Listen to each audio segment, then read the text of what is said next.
Bienvenue au 18 Quai, merci d'être venus si nombreux ce soir.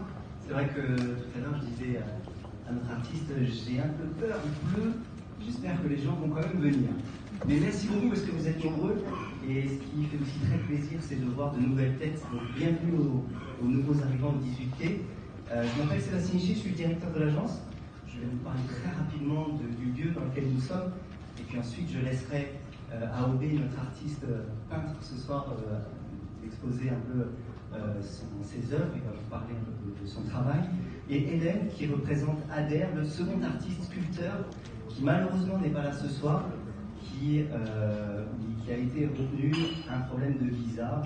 Il voulait venir, mais il n'a pas pu. Donc vous êtes ici au Concept Store de BNP Paribas, le 18 Quai.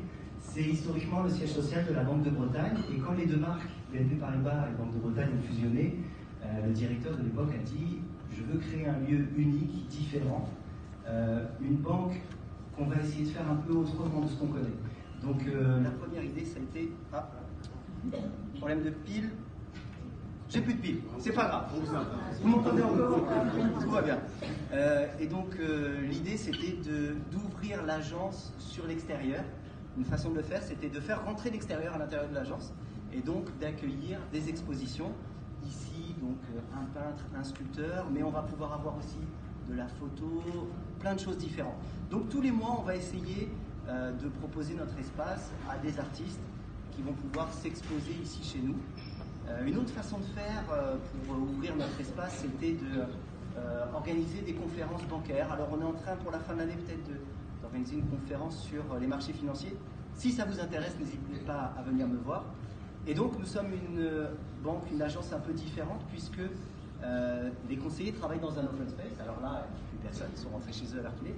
Mais on reçoit nos clients dans des salons avec un grand écran et on va partager tout ce qu'on va se dire, on va le partager sur un grand écran, on va partager le dossier du client. Donc voilà le concept du 18 Quai et en espérant que vous passiez une très très bonne soirée. Qui de vous deux souhaite commencer? Voilà, on ne s'était pas coordonné avant, on aurait dû le faire. Hélène, peut-être? Ah oui. Parce que je parle trop doucement. Allez-y. Non, ça ne marche plus. Ouais. Peut-être ce serait très fort. Allez-y, peut-être essayer. Peut-être, si on y arrive. Donc Hélène qui représente ce soir ADER, le sculpteur, qui n'a pas pu venir. Merci beaucoup Sébastien et merci aux banques Paribas pour nous avoir offert cette bonne opportunité. Je suis anglaise, mais je me débrouille en français, je m'excuse des erreurs de temps en temps. Et c'est un grand plaisir de représenter. Voilà. Oui, je pense que c'est la plus allez-y, peut-être je vais essayer de voir si je peux. Je vais essayer de projeter ma voix. Donc, c'est tellement dommage que René ou Ader, son nom d'artiste, c'est Ader, c'est les initiales de ces plusieurs noms. Alemao, Doji et LSSI René, Ader, et que je connais depuis 2004, quand j'étais au Sénégal. Je fais partie, merci beaucoup. Je fais partie d'une association mondiale sur l'éducation basée sur les valeurs. Et j'étais au siège de l'UNESCO à Dakar. Et j'ai fait un petit tour de l'île de Gorée, qui est une île très connue dans cette région. C'était l'île où il y avait des esclaves pendant 400 années. Et donc j'ai fait un tour de cette île et j'ai vu la galerie de Ader, de René, et j'étais vraiment impressionnée par son art, mais aussi du fait qu'il y avait des enfants partout autour de lui. Et il m'a parlé de sa vie un peu, il était enfant de la rue lui-même, et petit à petit il a voyagé dans la région et il s'était toujours assis à côté des sculpteurs expérimentés. Et lui, il est autodidacte. C'est bon? Et petit à petit, les gens, les touristes étaient venus au Sénégal et ils ont aperçu son talent il a été invité en Europe de temps en temps, mais il faisait partie aussi de mon équipe de Living Values, valeurs pour vivre. Et moi, j'occupe avec les enseignants et les adultes, et lui, il s'occupe avec les enfants défavorisés.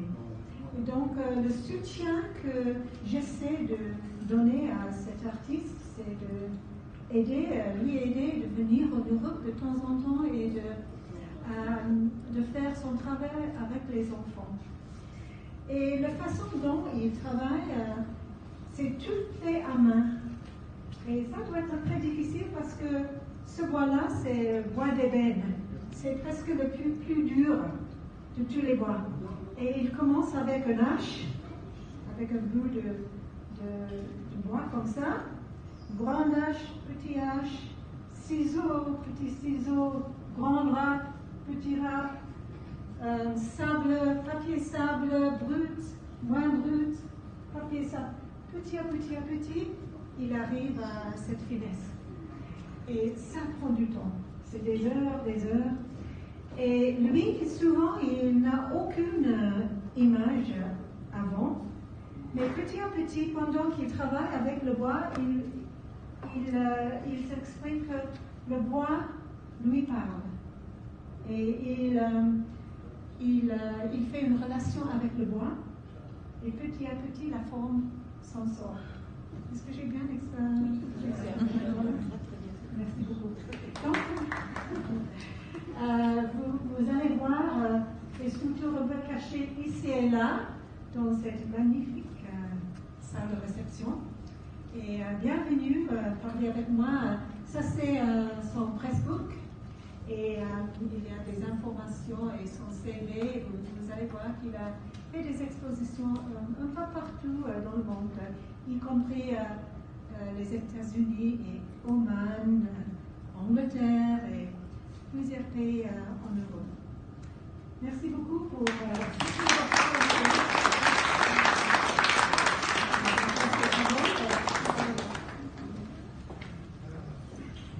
Bonsoir tout le monde. Je vais commencer par dire merci au directeur de BNP Paribas, merci à l'ensemble de l'équipe de BNP Paribas, merci à mon agent Lucas, c'est elle qui cherche des salles d'exposition pour moi. Moi je fais le pain, j'ai des problèmes que je peins, c'est la mélancolie, le plus souvent je peins des drames. Mais ce sont des drames pas trop qui préoccupent le monde. C'est des drames de famille, des histoires de famille, des incompréhensions, la relation beaucoup identitaire. J'ai commencé à faire la peinture quand j'ai eu ma fille. Ma fille est née en 2017. Je ne m'attendais pas beaucoup par rapport à sa maman, la famille. Du coup, un jour, quand elle avait 3 ans, elle m'a fait un dessin. Et le dessin expliquait mon état d'âme. Et je ne comprenais pas comment un enfant de 3 ans était capable d'expliquer l'état d'âme d'un adulte qui a ses problèmes, mais qui ne parvient pas à le dire autrement. Et j'ai été vraiment frappé par le travail, la justesse, les crayons, les coups de crayon sur la feuille. Et je me suis dit, je vais m'intéresser à l'art. Mais je voulais voir quelqu'un qui travaille comme un enfant. Et j'ai fait des recherches et je suis tombé sur un artiste peintre, Jean-Michel Basquiat, qui est mort à l'âge de 27 ans. Pour moi, c'est l'un des génies de la peinture.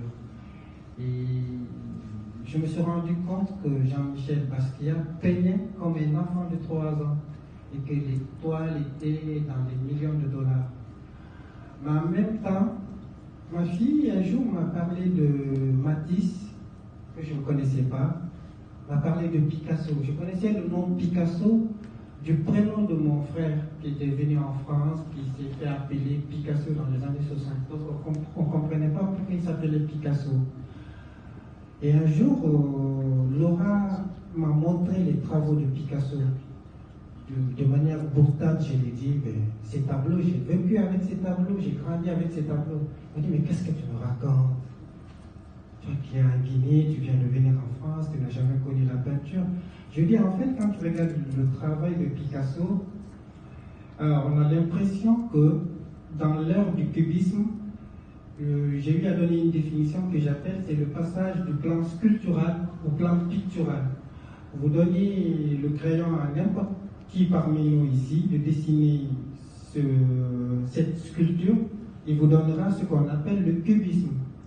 Et du coup, j'avais des discussions de philosophie, dire non, que Picasso n'a pas inventé le cubisme. Et quand je disais ça à ma fille, elle disait non, c'est Picasso qui l'a fait. Je dis bon, ok, c'est pas grave. Et j'ai commencé à évoluer avec la peinture jusqu'à un moment donné. Je me suis dit, quand j'ai fini mes études de droit comparé, j'ai eu un master en droit comparé, je me suis dit d'aller à l'école de Beaux-Arts. Quand je suis allé à l'école de Beaux-Arts, j'avais beaucoup de dessins. Et quand j'ai montré au directeur, il m'a dit, on n'a pas besoin de vous donner des cours. Vous pouvez venir à l'école, vous présenter vos travaux, et une fois que vos travaux finis, vous soutenez et voilà, on vous valide le diplôme. Et il avait, comme le plus souvent, beaucoup de personnes qui sont comme moi, qui sont étudiants, une fois les études finies, il faut rentrer chez soi. Il a l'air que moi j'avais une fille, que j'ai commencé à devenir très attachant de ma fille. Je ne comprenais pas la paternité, comment est-ce qu'on peut dire à quelqu'un de partir, de laisser l'enfant. Et du coup, j'ai commencé à faire des réflexions philosophiques, à m'intéresser uniquement par la peinture. J'ai tout abandonné, je devais faire des études et je devais progresser pour être un jour un avocat. Après, je me suis dit, c'est pas très important, ça viendra un jour. J'ai toujours grandi dans l'esprit de dire qu'un jour je vais diriger une communauté, diriger une administration. Le plus souvent, des gens qui viennent étudier, ils pensent qu'ils vont être un jour président. Et ça faisait rire ma fille en disant, bon, quand je suis bien habillé, il dit, ah, mais tu es très bien habillé comme le président Sarkozy. Je ne suis pas trop en adhésion avec l'esprit de Sarkozy, mais j'accepte. Et à un moment donné, j'ai voulu avoir qu'est-ce qu'on appelle mon style de peinture. Et un jour, j'ai eu à lire une discussion qu'il y a eu entre Guillaume Apollinaire, qui est le poète et à la fois critique d'art, et Picasso. Et leur conversation m'a tellement marqué. En fait, Guillaume Apollinaire disait à Picasso qu'il n'a pas inventé le cubisme, mais au contraire, qu'il a fait rentrer le nègre au musée. Et cela m'a rendu. J'ai trouvé que la phrase était magnifique. Cette fois-ci qu'un critique d'art parvient à distinguer, à donner une valeur noble au mot nègre, que le nègre soit rentré au musée. J'ai trouvé cela beau. Et à chaque moment, à un moment donné de ma vie, je recevais des petits courriers de la mère de ma fille, qui étaient signés par le grand-père. Et moi, je savais que ce n'était pas la signature de la mère de ma fille. Et comme je recevais tout le temps des lettres, j'ai pensé à Guillaume Apollinaire, comme il est écrivain, il est poète. J'ai dit, la relation qu'il y a entre Guillaume Apollinaire et le refus que Picasso ne veut pas dire que ce n'est pas lui qui a inventé le cubisme, que le cubisme est vraiment plus ancien que lui, qu'il a trouvé le cubisme et que c'est juste qu'il a fait ce que j'appelle le plus souvent le passage du plan sculptural au plan pictural. Le fait qu'il n'a pas pu magnifier cette identité et que Guillaume Apollinaire, lui, d'un seul regard du tableau, il parvient à dire, vous faites rentrer le nègre au musée. Et j'ai trouvé cela beau comme une poésie.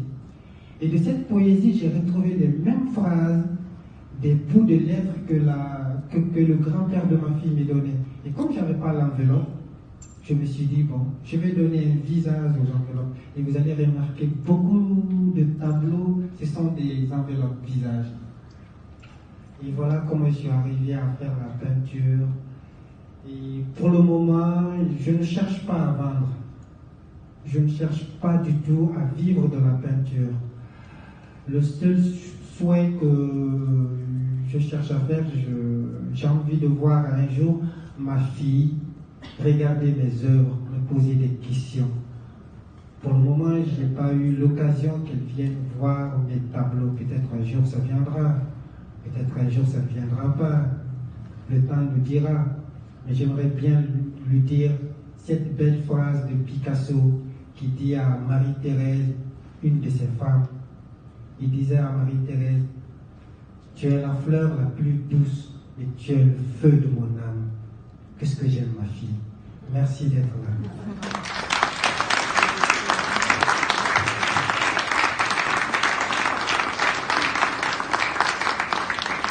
Merci beaucoup.